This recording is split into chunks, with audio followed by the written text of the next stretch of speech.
place to share your inner thoughts. It's not a place when you're unhappy to go and try and make yourself feel better, because nobody's going to help you. It's just not like that.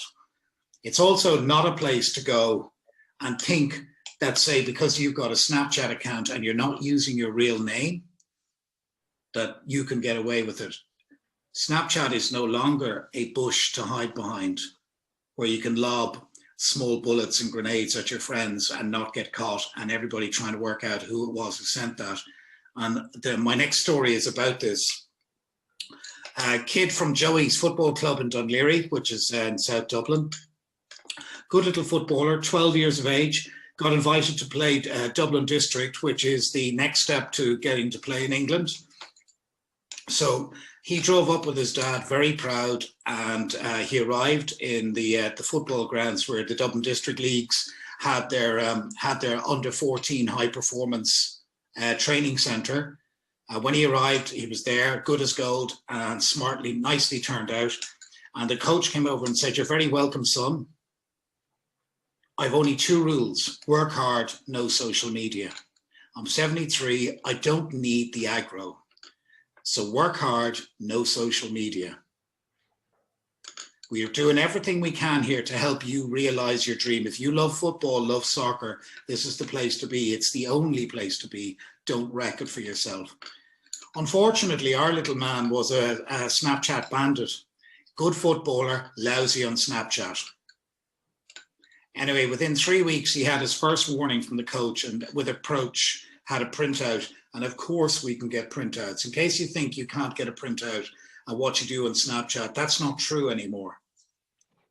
And the coach said, "Your son has been mean to his dad. Your son has been mean to several of the players here. We need him to behave himself. He is causing disruption." This happens every day in school. It happens every day in family life. It happens every day, all the time, everywhere. Loads and loads of people are mean and nasty to each other. Anyway, their annual trip came up about 2 months later, and this guy was making great progress. And they were thinking of sending him up to the under-15s. And they got on the tour bus and they went down to Dublin Port, and everybody was very happy. And they went over to England to a place called Newcastle United. Anyone heard of Newcastle United? Yeah? Just give me the shout, yes? Okay, good. So some of the boys were training with the first team squad. In fact, all of the boys, but some of the boys got a little frightened playing with the first team squad in Newcastle, and they didn't play very well. They were just a bit tight and they weren't free within themselves, and they didn't play well. But our man, he played really well.